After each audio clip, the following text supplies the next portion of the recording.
Could a single pig really start a war between two of the world's greatest superpowers? It sounds absurd, but in 1859, a simple farm animal nearly dragged the United States and the British Empire into a full-blown conflict. This is the story of the Pig War, quite possibly the most ridiculous international incident in all of history. Our story starts in the Pacific Northwest, on a beautiful cluster of islands called the San Juan Islands. In the mid-19th century, this place was a geopolitical headache. The Oregon Treaty of 1846 was supposed to settle the border between American and British territory, but it was written with some seriously vague language. It drew the line through the middle of a channel which separates the continent from Vancouver Island.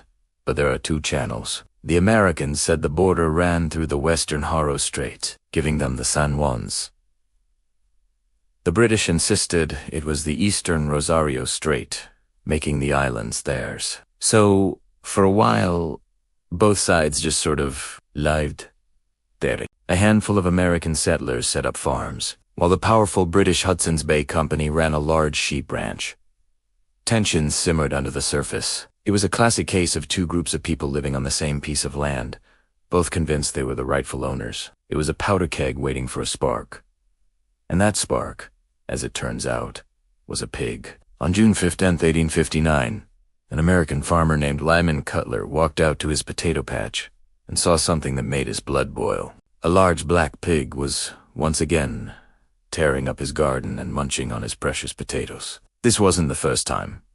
Cutler was fed up. He grabbed his rifle and, in a moment of frustration, shot the pig dead.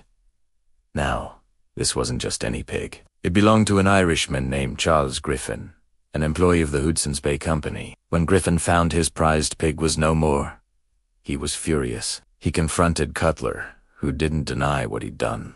Cutler reportedly said, "It was eating my potatoes," to which Griffin replied, "It's up to you to keep your potatoes out of my pig." Cutler, feeling a bit of remorse, offered Griffin $10 as compensation. Griffin, however, demanded an outrageous $100. That's about $3,500 in today's money. For a pig, Cutler refused, saying he would unpay that much, even if the pig had been stuffed with the finest potatoes. Negotiations completely broke down, and this is where a small farm dispute spirals into an international crisis. The British authorities, backing their man Griffey, threatened to arrest Lyman Cutler. The American settlers, now genuinely scared of being hauled off by the British, did what any patriotic American would do. They called for the army. They sent a petition to the U.S. government, requesting military protection from their British neighbors, and the U.S. government responded. They sent Captain George Pickett, the very same Pickett who would later lead the disastrous Pickett S charge at Gettysburg during the Civil War. Pickett arrived on the island with a small company of 64 heavily armed soldiers. He landed, declared the entire island U.S. property, and set up camp right near the British sheep ranch. The British were not amused. The governor of British Columbia, James Douglas, saw Pickett's landing as an invasion. His response was anything but proportional. He dispatched 3 massive British warships to the island. Suddenly, Captain Pickett and his 64 men were staring down the barrels of cannons from a naval force carrying over 2,000 soldiers and Marines. The situation escalated at lightning speed. The Americans, though wildly outnumbered, dug in. They fortified their position on a hill overlooking the British camp. The British landed their own forces and began aiming their cannons directly at the American encampment. For weeks, the two sides were locked in a tense standoff, shouting insults across the water. Pickett, never one to back down, famously declared to his men, "Don't be afraid of their big ships. We'll make a Bunker Hill of it." He was fully prepared to go to war. What would you have done if you were in charge? Start a war over a pig, or find another way out? Let me know in the comments. Thankfully, not everyone was as hot-headed as Pickett. The commander of the British fleet, Rear Admiral Robert Baines, took one look at the situation and thought it was completely insane. When Governor Douglas ordered him to land his Marines and engage the Americans, Baines flatly refused. He is famously quoted as saying he would not involve two great nations in a war over a squabble about a pig. Admiral Baines was the one adult in the room, and his refusal to attack may have single-handedly saved the day. But wait, it gets even more unbelievable. News of this pig-filled standoff finally reached the leaders back in Washington, D.C. and London. President James Buchanan was horrified. A war with the British Empire was the last thing he wanted. He immediately dispatched one of his most respected military figures, General Winfield Scott, to de-escalate the situation.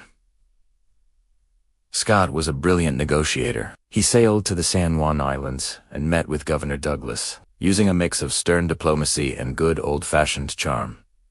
He managed to cool things down. They reached an agreement for a temporary, joint military occupation of the island. Both the U.S. and Britain would maintain a small force of no more than 100 men each, peacefully coexisting until the border dispute could be settled for good. And that's exactly what happened. For the next 12 years, the Royal Marines and the U.S. infantry shared San Juan Island. It was one of the strangest military occupations ever. Instead of fighting, the soldiers became great friends. They visited each other's camps, celebrated holidays like the 4th of July and the Queen's birthday together, and generally had a pretty good time. The British camp was even nicknamed British Camp, and the American one, you guessed it, American Camp.